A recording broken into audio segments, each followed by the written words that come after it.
ओम शांति। बाबा की बगिया के बहुत सुंदर फूल सुबह हम देख रहे थे। कितने अच्छे बागवान हैं। आदरणीय बीना बहन जो वर्तमान में हमारी बागडोर संभाल रहे हैं, मुत्तुमणि बहन, देवी बहन और भी शक्तियों की तो लंबी फौज है। नाम लेने लोगों की तो बहुत सारे नाम हैं। जय लक्ष्मी, विजय लक्ष्मी बहन, स्वर्ण लक्ष्मी बहन, कितने भाग्यशाली हैं आप लोग। चेन्नई वालों के राज्य में लक्ष्मी ही लक्ष्मी है। बहुत सुंदर। बाबा ने जो पहला बागवान भेजा था, रोजी बहन, अपने आप में बाबा की बगिया का सुंदरतम, केवल सुंदर नहीं, जो गुड बेटर बेस्ट बोलते हैं ना, तो सुंदरतम सुमन, सुंदरतम फूल थी जिन्होंने ये बगिया की रचना की। क्या चिंतन किया होगा जब दाता ने हैप्पी विलेज उन्हें दिया होगा। परिवर्तन। यहाँ जो प्राचीन पुराना सेवा केंद्र है, उससे खुली हवा में यहाँ आने का, तपस्या के लिए इस भूमि का मिलना, इसका नक्शा बनाना, नाम भी देखो कितना सुंदर है, हैप्पी विलेज दिया हुआ है। आज ऐसी बगिया में हम सब यहाँ चैतन्य फूल बैठे हुए हैं। परिवर्तन जीवन की एक आवश्यक विधा है। यूं मान के चलिए कि कोई बहुत कड़ी चीज नहीं है, बहुत बड़ी बात भी नहीं है। बाल्यकाल से लेकर अब तक कितने परिवर्तन हमारे अंदर हुए हैं। अपने ही कुछ फोटोग्राफ्स रख लीजिए और जरा उन्हें ध्यान से देखिए। बचपन में थे तो कैसा रूप रंग था, किशोर हुए तो कैसा रूप रंग आया, युवा हुए तो क्या स्थिति थी, और अब प्रौढ़ हुए तो क्या स्थिति है। आप बाबा के बहुत मजबूत यज्ञ के सशक्त पिलर हैं। आपको क्या कहना है? परिवर्तन की आस रख के यहाँ आए थे, और मैंने देखा सुबह कि 15 साल से ऊपर भी बहुत है और 20 साल से ऊपर भी। अब तक गंगा और यमुना में न जाने कितना पानी बह गया इन 15-20 सालों में, और आपके जीवन में भी न जाने कितने परिवर्तन आए। जरा सा यूं करेंगे तो ये लगेगा कि जब मैं 70 में आया था, जब मैं 90 में यहाँ आया था, जब मैं 2001 में आया था, तो मेरी रूप रंग, मेरी छवि, मेरा स्टाइल कुछ और था, और आज कुछ और है। यहाँ आने के बाद बहुत चेंज हो गया हूँ, ऐसा लगता है ना। लेकिन वो चेंज जो हुआ वो तत्काल था। मेरी बात का बुरा मत मानिएगा। जब हम लोग प्रारंभ में आते हैं और 7 डेज कोर्स करते हैं, तो उस समय बहुत दौड़ दौड़ के आते हैं, बड़ी लगन होती है, और बहुत दीदी की एक एक बात को लेकर अपने अंदर चेंज लाते हैं ना। कोशिश करते हैं, नहीं ऐसा मना किया है नहीं करने का, ऐसा बोला है ये करने का। उस समय हमारे टिप्स में होता है ये नहीं करना, ये नहीं करना, ये नहीं करना, ये नहीं करना, बोला ये मानना है, ये मानना है, ये मानना है। बहुत अच्छा चेंज आता है। लेकिन आज का भी टॉपिक वही रखा हुआ है, परिवर्तन। क्या मतलब है इसका? मतलब कहीं चलते चलते कुछ रुकावट है। अब टीवी वाले तो लिख देते हैं रुकावट के लिए खेद है, अपन कहाँ लिखेंगे रुकावट के लिए खेद है। लेकिन वास्तविकता है, जब स्मृतियों में समर्थी कम होने लग जाए,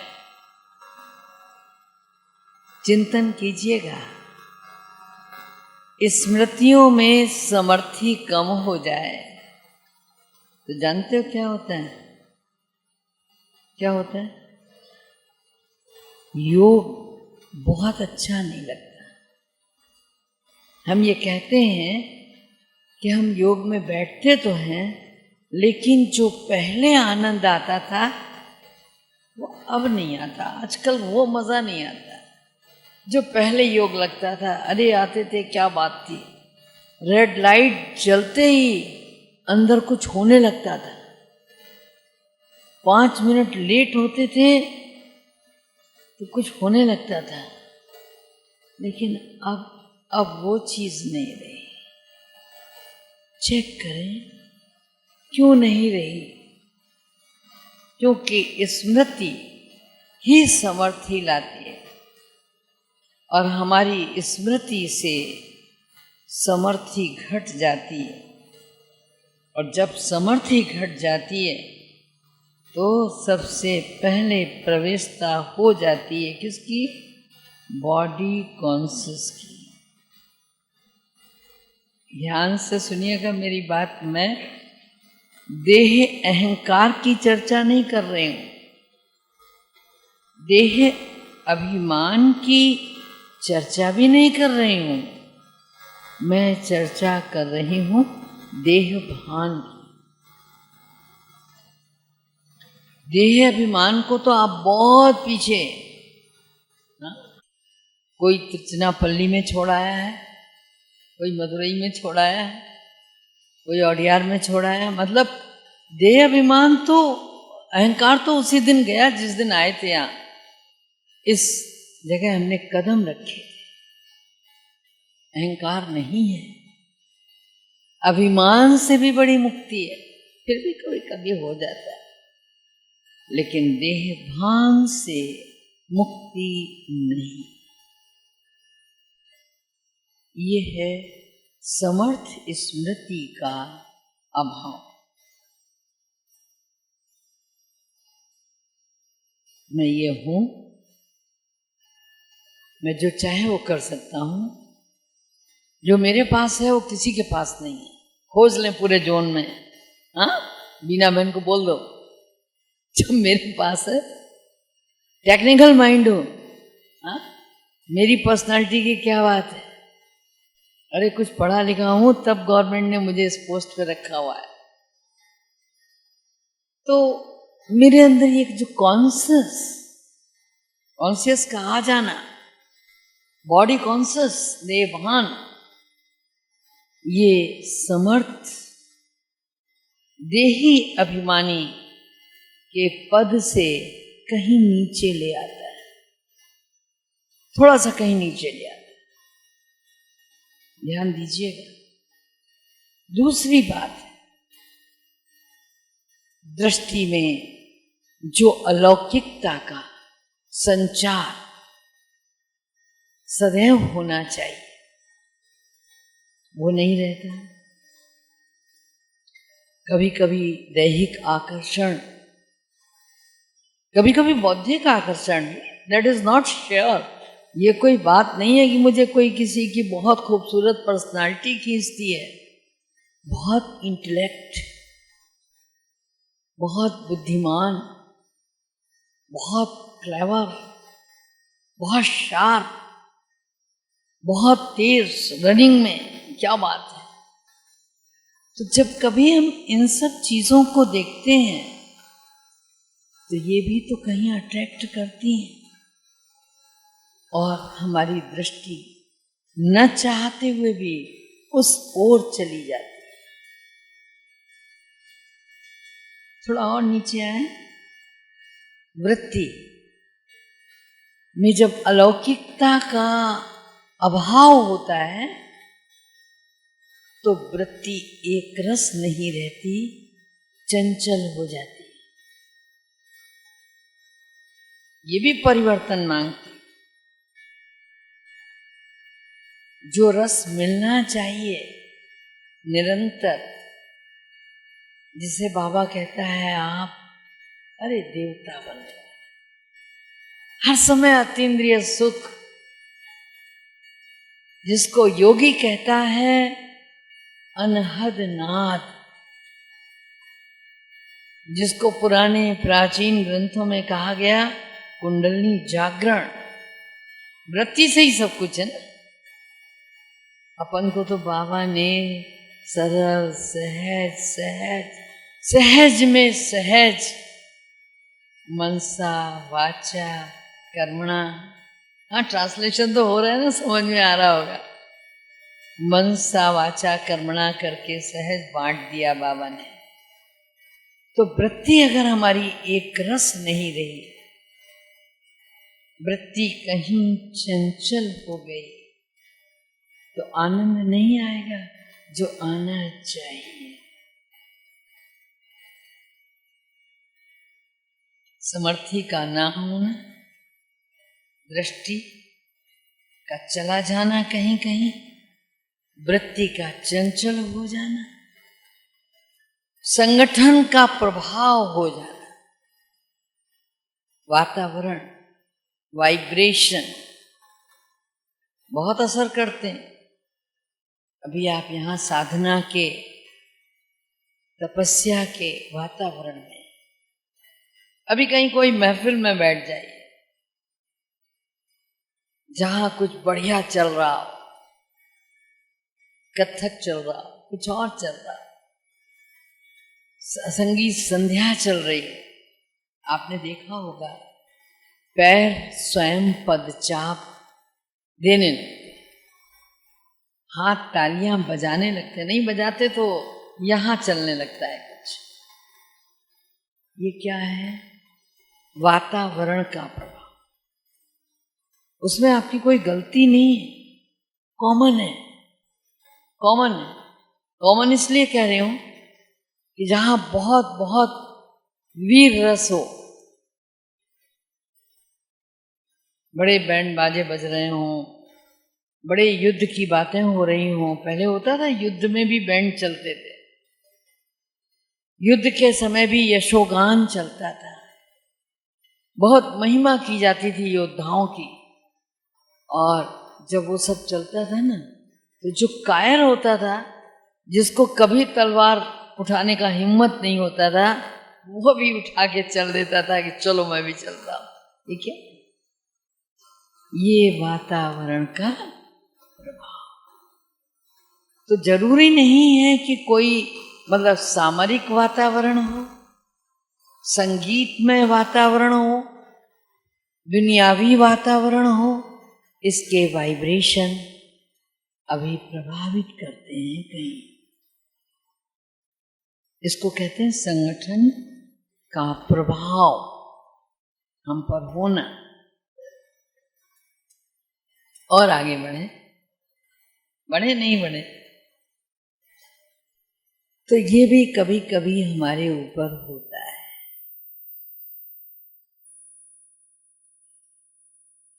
और एक की जगह अनेक का प्रभाव, संगठन नहीं होता है एक की जगह अनेक का प्रभाव।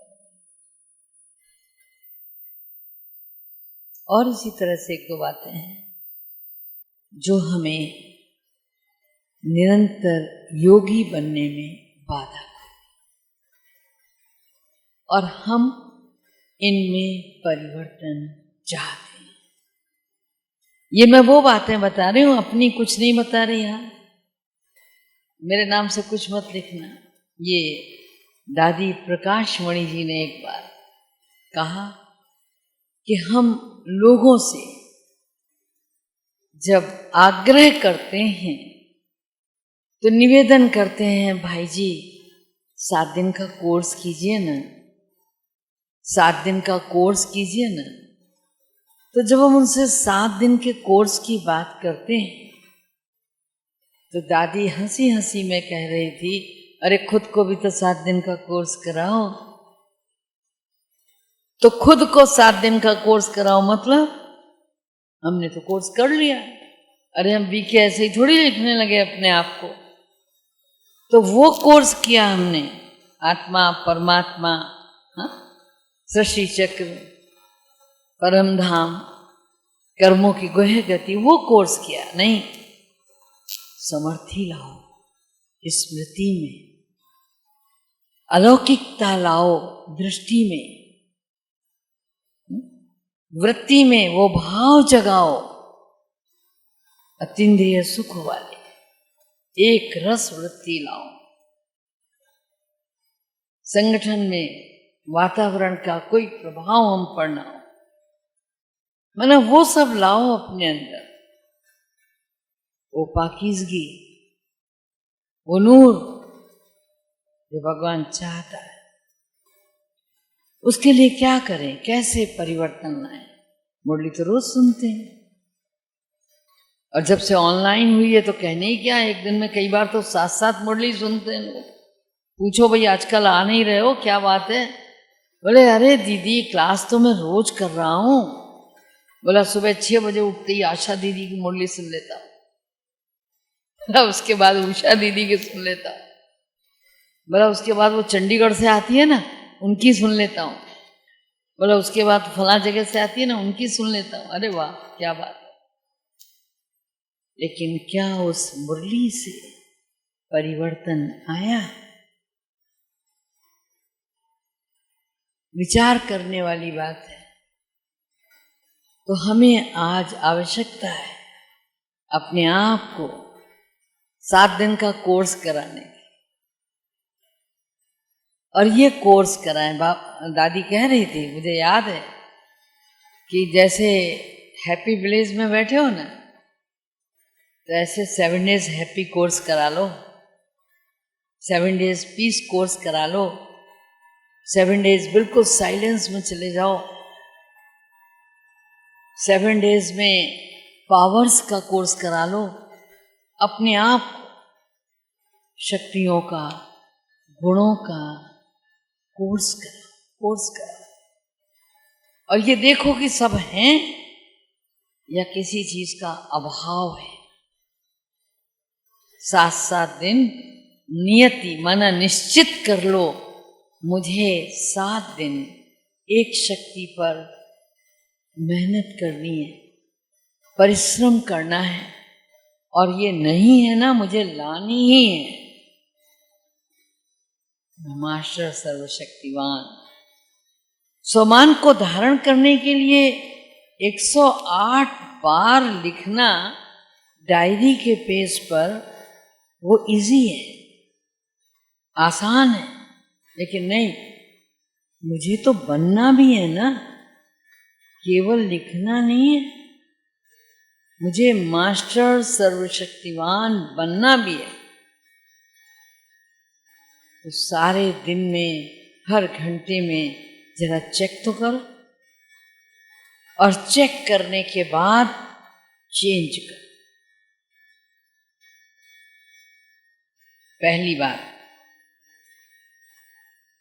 पहली बात, अगर परिवर्तन चाहते हो तो स्वयं को मेहमान समझो। क्या करो?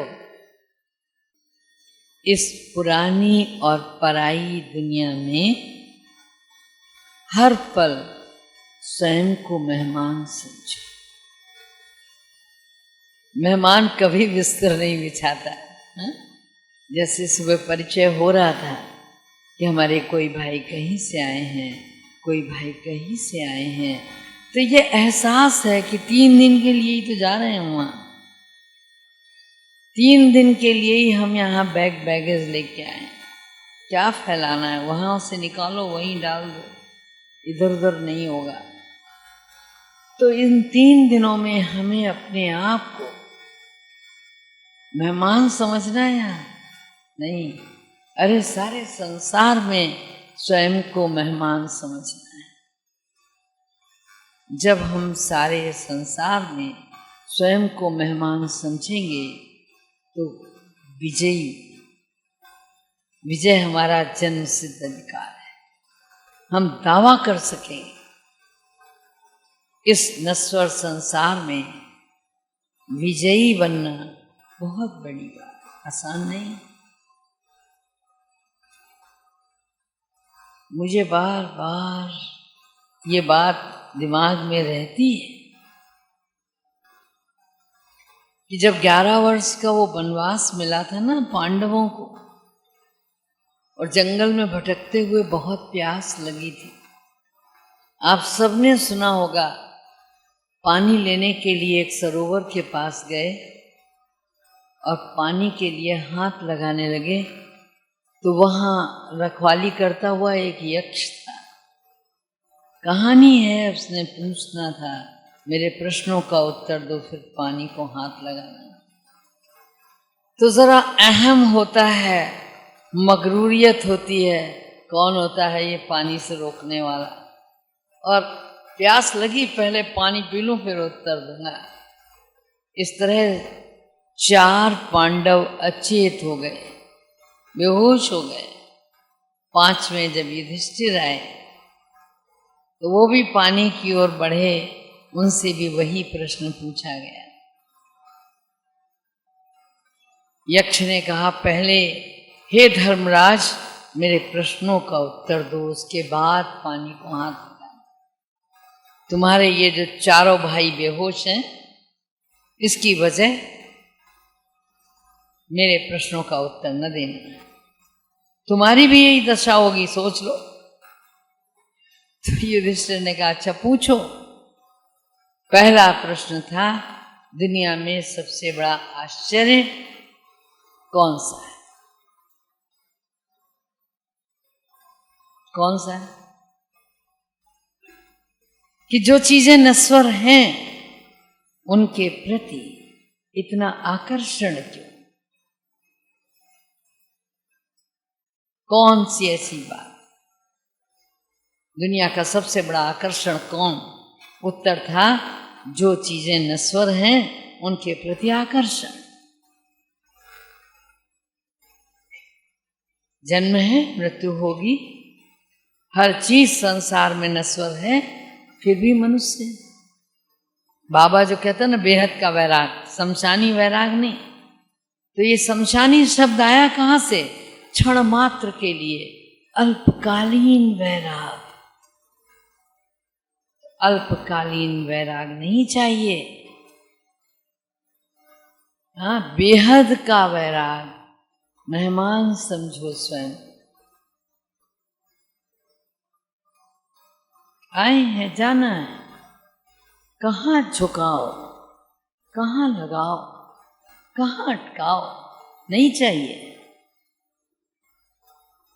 तो जब ये हमें मेहमान होने का भाव हमारे हृदय में बैठेगा तो आप देखिए, न इस पुरानी दुनिया से लगाव होगा, न पराई किसी वस्तु से लगाव। दूसरी चीज,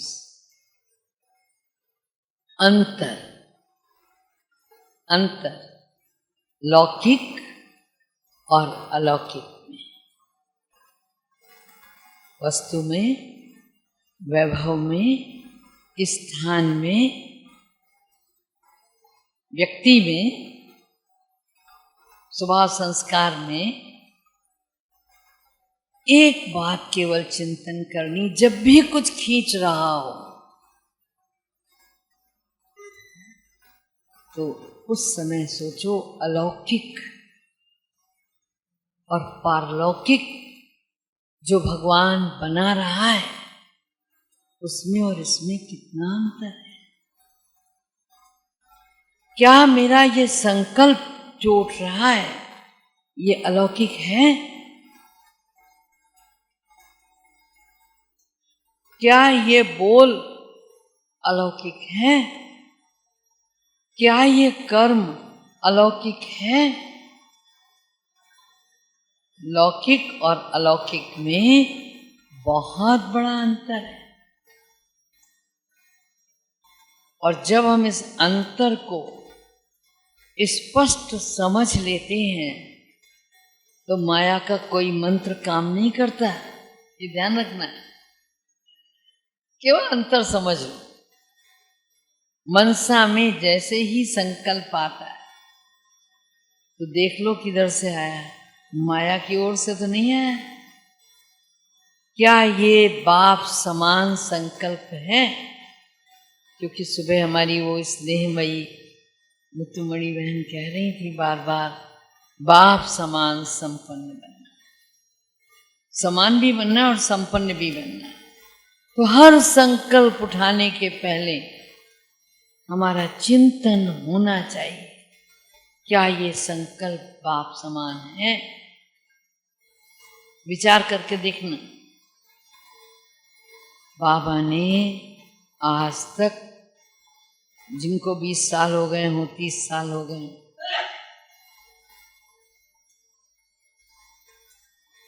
उनका चिंतन जरूरी चेक करना। क्योंकि जब कोई मुझे बताता तो मुझे तो शर्म आती, जब लोग कहते हैं 50 साल से ये, तो मैं सोचती हूँ 50 साल से या 60 साल से मैं ज्ञान में। अरे ज्ञान कितने साल से मेरे अंदर चल रहा है, चेक वो करना। मेरे संकल्पों में कितनी दिव्यता है, मेरी वाणी में कितना माधुर्य है, मेरे चाल चलन में कितनी अलौकिकता है, ये मुझे चेक।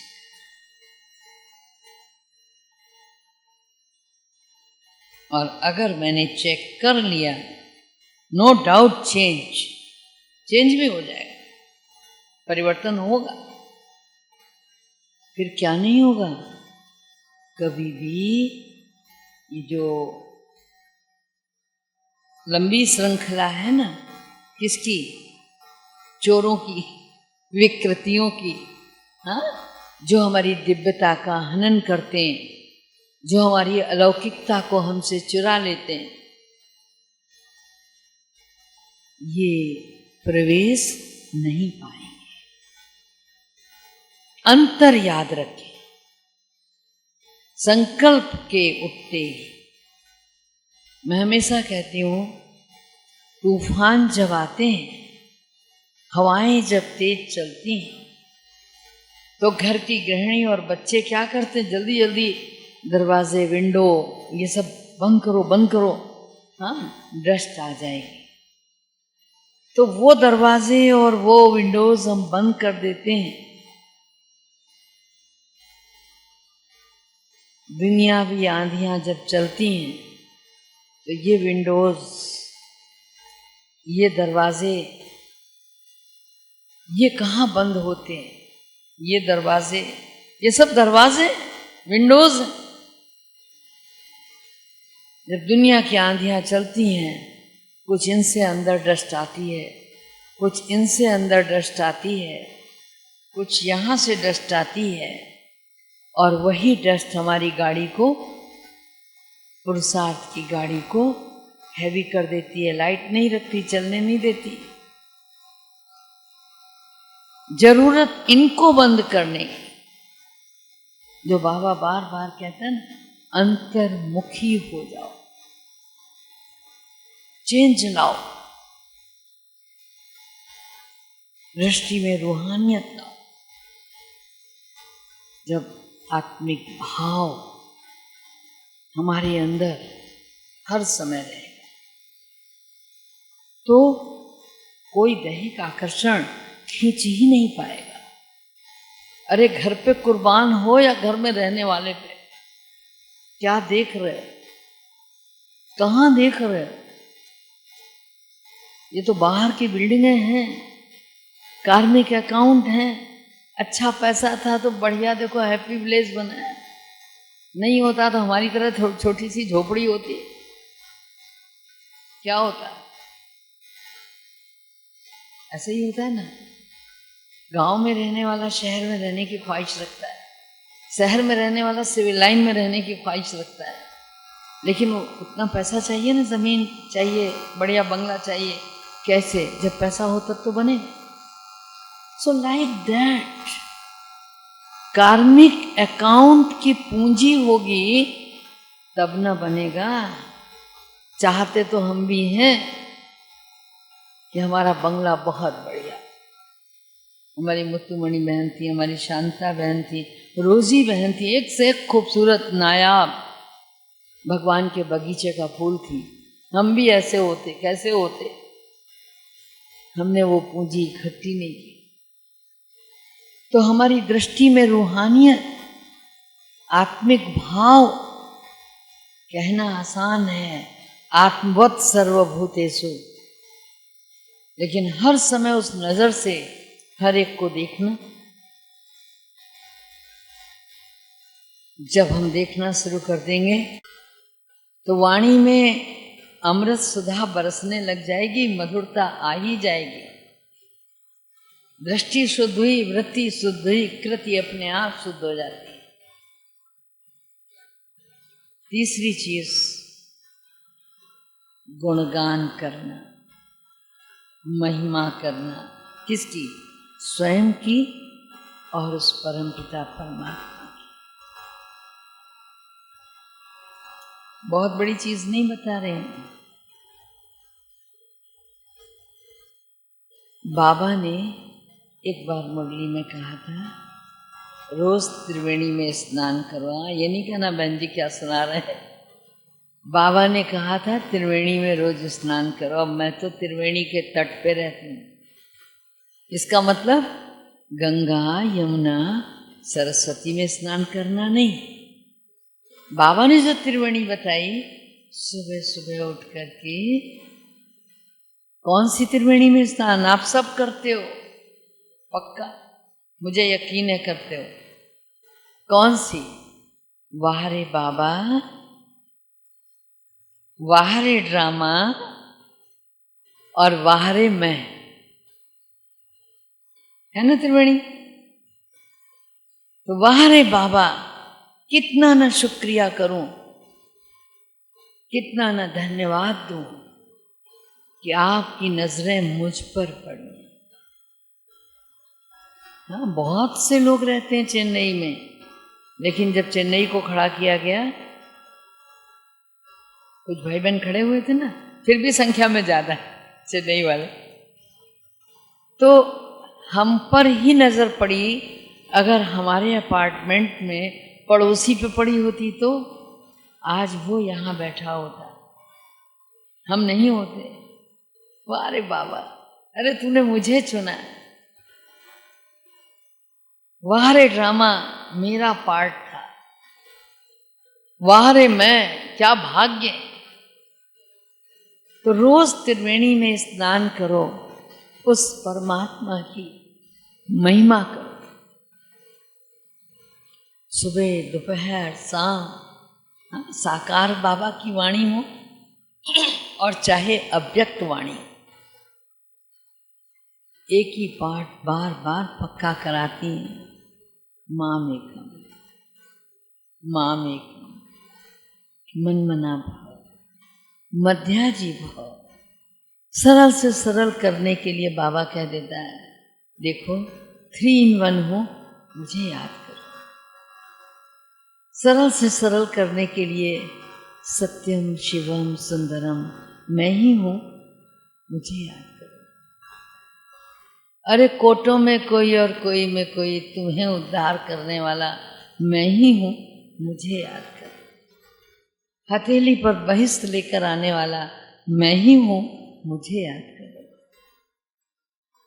पतित से पावन बनाने वाला मैं ही हूं, मुझे याद करो। मुक्ति और जीवन मुक्ति देने वाला, अच्छा करो महिमा ना, मैं सुना रही हूं इसलिए नहीं, आप स्वयं करने बैठो। तो वाहरे बाबा कहते जाओ और एक एक महिमा सामने लाते जाओ। अरे भक्ति मार्ग वाले आपसे सीखे हैं कीर्तन करना, किसी और से नहीं सीखे। तो वाह रे बाबा, वाह रे ड्रामा, वाह रे मैं। अगर हम ये 3 बातें याद रखें तो महिमा करने में कभी कंजूसी नहीं करेंगे। और जब हम कंजूसी नहीं करेंगे, जानते हैं सबसे बड़ा फायदा कौन सा होता है? कौन सा होता है? व्यर्थ के दरवाजे खुद ब खुद बंद हो जाते हैं। कोई ताकत नहीं जो व्यर्थ का दरवाजा बंद कर ले। लेकिन जिस दिन हमारी नजरों में ये गुणग्राही भाव आ जाता है कि ऐसा नहीं कि वो पांड्यामणि भाई के लिए ही दीदी बहुत सम्मान करती हैं, दीदी को एक एक भाई के प्रति उतना ही सम्मान है जितना उनका है। एक एक रतन भगवान का चुना हुआ है। जब दीदियां देखती हैं तो ये सोचती हैं कि क्या बाबा ने हमको ज्वेल्स दिए, एक एक नगीने की तरह। आज वो हमारे भैया रामनाथ जी बता रहे थे कि मुत्तु माना मोती और मणि माना हीरा। बोला दोनों हैं यहाँ। आई डोंट नो, हो सकता है तमिल में ऐसे बोलते होंगे। तो ये जो हीरे मोती हैं ये दीदी के नाम में है, ऐसा नहीं है। आप सबके नामों में भी ऐसी मणियाँ बहुत हैं। जब कभी बाबा नवरत्नों की बात करता है, दुनिया वाले कहेंगे देखो भाई जरा चंद्र ठीक नहीं है, मोती पहन लो। दुनिया वाले कहेंगे मंगल की दशा अच्छी नहीं है, भाई साहब कल से मूंगा उंगली में डाल दो। हाँ, कोई कहेगा शुक्र आपके घर आ रहा है, ठीक नहीं पड़ेगा, उस पर शनि की दृष्टि है, जरा हीरा पहन लो। कोई कहेगा शनि गड़बड़ कर रहा है, नीलम पहन लो। कोई कहेगा सूर्य की दशा चल रही है, इस समय माणिक ले लो। एनीवे मुझे भी ज्ञान नहीं है, 9 रत्नों की बात है। हाँ, कोई बृहस्पति के लिए पुखराज बताता है, कोई कुछ कोई कुछ कोई कुछ बताता है। लेकिन हम कितने भाग्यशाली हैं कि ये 9 रत्न हमारे यहाँ आमने सामने। एक एक बाबा का बच्चा अपने आप में पुखराज है, क्योंकि बृहस्पति की दशा स्वयं उस पर बैठी हुई है। एक एक अपने आप में पुखराज है, एक एक हीरा है। सुबह और शाम शुक्रिया करता है भगवान का। शुक्र की दशा क्या बैठेगी, एक एक शुक्रिया करता है। एक एक की दृष्टि शीतल है, मोती की तरह। बाहर जाने की जरूरत ही नहीं है। एक एक माणिक है, वो बदल सकती है दुनिया, ये नहीं बदल सकते। चंद्रमा की कलाएं घटती हैं, सूर्य कभी घटता बढ़ता नहीं। आप सभी माणिक हो। तो यहां तो ग्रह दशा बाबा ने ही बता दी, जिस दिन से उसके बने हैं सब यहां ही हैं। हमें कुछ पहनने की जरूरत नहीं। उस ज्ञान सूर्य की जब किरणें हम पर पड़ती हैं तो हमारे तो 9 रत्न चमकने लगते हैं। हमारी दशा और दिशा तत्काल प्रभाव से बदल देता है वो सर्वशक्तिवान। केवल हमें चेक करना है कि जो चेंज भगवान चाहता है वो आया।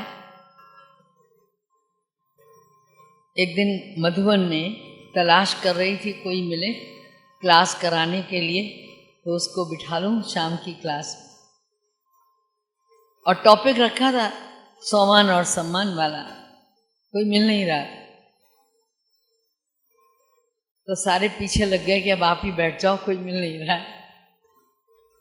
तो मैंने कहा लोग तो बड़ी तैयारी करके आते हैं और आप लोग मुझे जबरदस्ती यहाँ बोल रहे बैठ जाओ। खैर मैंने करा है। तो उस समय मुझे संकल्प आया कि बाबा हम बच्चों को कितनी ऊंची निगाह से देखता है, एक एक को राजा भैया, हाँ राजा समझता है ना।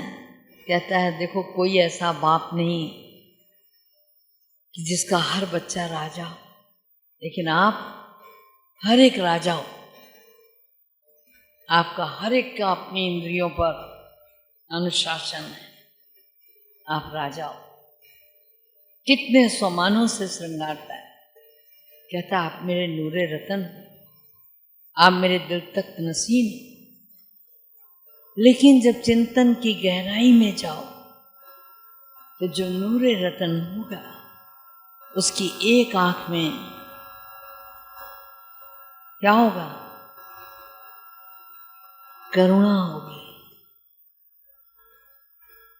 एक आंख में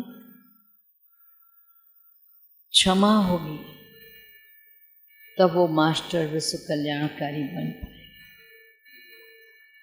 और हम जब किसी को देखते हैं तो कहते हैं वही है, पिछले साल मुझे बहुत इसने फायरिंग की थी, अभी तक इसका क्रोध ही नहीं गया। और दीदी कह रही है उसको योग कराने के लिए सुबह अमृत गले बिठा लो। अरे सोचो तो जरा, भगवान विश्व कल्याणकारी है, उसकी दृष्टि में असीम करुणा है।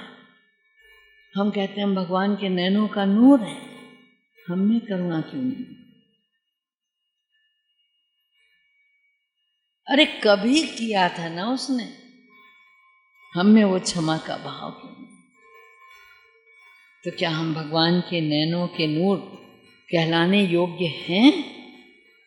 चर्चा करो, चिंतन करो। हैं?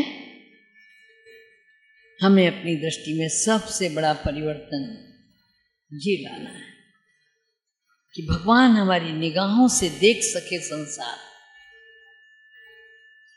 और संसार जब हमें देखे तो उसे हमारी एक आंख में करुणा और एक आंख में क्या नजर आए?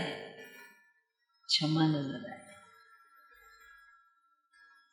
तब परिवर्तन की कसौटी पर हम बहुत अच्छे से कसे जाएंगे। नहीं तो केवल चर्चा करेंगे परिवर्तन की, मगर परिवर्तन होता नहीं। तो अपने आप को सदैव मेहमान समझें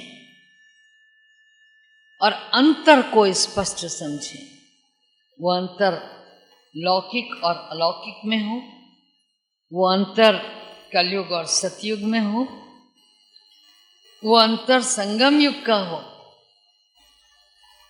वो अंतर दिव्यता का, वो अंतर मधुरता का, वो अंतर चिंतन का, मनमना भाव और मध्याजी भाव का।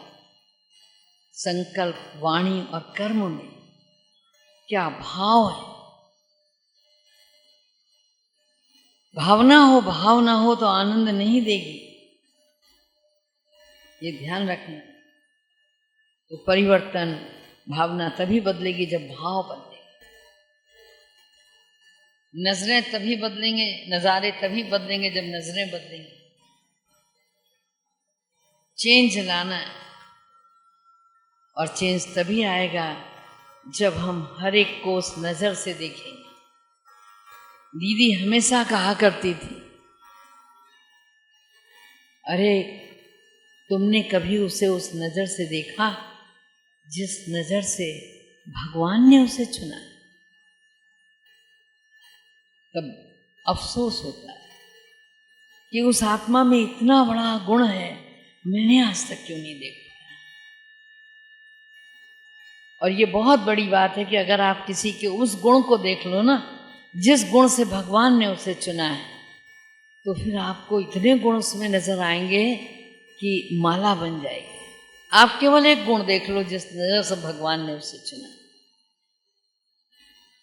हमारे यज्ञ में शुरू में ब्रह्मावत्सों का जो परिवार संगठन में आया, सुनते हैं ना 300-400 ब्रह्मावत्स से, जब कराची से हम आए माउंट आबू, उसमें एक अर्जुन दादा हुआ करते थे, शायद आपने देखा हो, शायद। और अर्जुन दादा दिल के बहुत बहुत अच्छे थे, बहुत अच्छे थे, नेक थे, साफ थे, पाकीज़गी थी, मधुर थे, स्नेही थे।